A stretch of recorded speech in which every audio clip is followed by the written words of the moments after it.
આપનું નામ, પરિચય ને કઈ બાબતે આવેદનપત્ર? પિંકલ ભાટિયા, હું અભિભાવક છું, આણંદનો મૂળ નિવાસી છું. અને સૌપ્રથમ તો ભારતીય જનતા પાર્ટીની સરકાર અને માનનીય વડાપ્રધાન નરેન્દ્રભાઈ મોદી જે રીતે શિક્ષણમાં છેવાડાના માનવી માટે ઉત્તમ કાર્ય કરી રહ્યા છે તે બદલ માનનીય વડાપ્રધાનશ્રીને અભિનંદન પાઠવું છું. હું પોતે પણ ભારતીય જનતા પાર્ટીનો કાર્યકર્તા છું. પરંતુ આનંદાલય જેવી કેટલીક ખાનગી સ્કૂલો એ જે રીતે વાલીઓના ઇન્ટરવ્યૂ લેવા, ફોર્મ ફીના 500 રૂપિયા લેવા, કોઈપણ જાતની વેકેન્સી જાહેર કર્યા વગર ફોર્મ ભરાવવા, એ જે ગેરકાયદેસર પ્રવૃત્તિઓ કરી રહી છે તેનો પર્દાફાશ કરવાનો આ કાર્યક્રમ છે. હું પોતે અભિભાવક તરીકે 24 તારીખે જ્યારે આનંદાલયમાં ઉપસ્થિત થયો સ્કૂલમાં, ત્યારે મારો પોતાનો લેખિત અને મૌખિક ઇન્ટરવ્યૂ થયો. અને આઘાતજનક બાબત છે કે લેખિત ઇન્ટરવ્યૂમાં 50 જેવા પ્રશ્નો કરવામાં આવ્યા અને છેલ્લા પાને પ્રશ્ન છે કે તમારું બાળક તમારા હેલ્પરના છોકરા જોડે, એટલે કે કામવાળી કે નોકરના છોકરા જોડે, કામવાળા બેન કે નોકરના છોકરા જોડે રમે, કે જે બાળક અનક્લીન હોય, નાયા વગરનું હોય, એનું નાક વહેતું હોય, એના નખમાં મેલ હોય, એવા છોકરા જોડે તમારું બાળક રમે તો તમે શું કરો? એવો માનવતાને લજવે એવો પ્રશ્ન આનંદાલય સ્કૂલે લેખિતમાં કર્યો છે.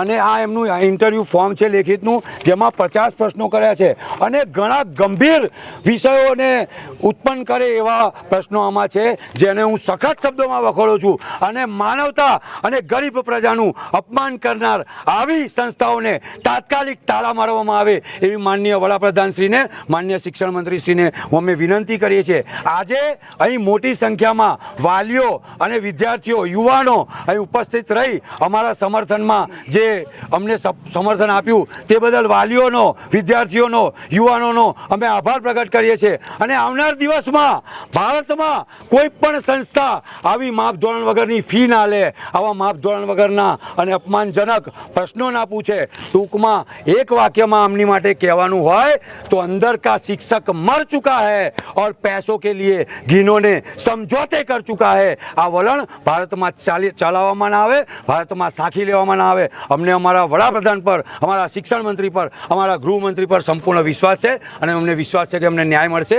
આવતીકાલે આનંદાલય સ્કૂલે અમારું આવેદનપત્ર સ્વીકારી આવતીકાલે અમને મિટિંગનું આશ્વાસન આપ્યું છે. અમે જોઈએ છીએ એ અમને ન્યાય આપે છે કે નહીં આપે. જો ન્યાય નહીં આપે તો આને સરકાર વિરુદ્ધ પ્રજાને ભડકાવવાનું આનંદાલયનું ષડયંત્ર માનવામાં આવશે. તે સાથે ભારત માતા કી જય, વંદે માતરમ, જય જય ગરવી ગુજરાત. પરિચય ને કઈ બાબતે આવેદનપત્રમાં આવે છે? મારું નામ હર્ષ બોડકે છે. આણંદનો જાગૃત નાગરિક છું અને યુવાનો માટે કામ કરું છું. આનંદાલય જેવી ખાનગી સંસ્થાઓ દ્વારા પિંકલ ભાટિયા જેવા સામાજિક આગેવાન અને સામાન્ય વાલીઓનું લેખિત અને મૌખિક ઇન્ટરવ્યૂ લેવામાં આવે છે, જેમાં આઘાતજનક પ્રશ્ન પૂછવામાં આવે છે. તેનો અમે સખત શબ્દોમાં વિરોધ કરીએ છીએ. આજે અમે આનંદાલયને સંસ્થાને આવેદનપત્ર આપ્યું છે, જેમણે સ્વીકાર્યું છે અને કાલે 3 વાગે અમને મળવા માટે મિટિંગ બોલાવી છે. તેમાં અમને જે પ્રશ્નો છે અમે રજૂઆત કરીશું.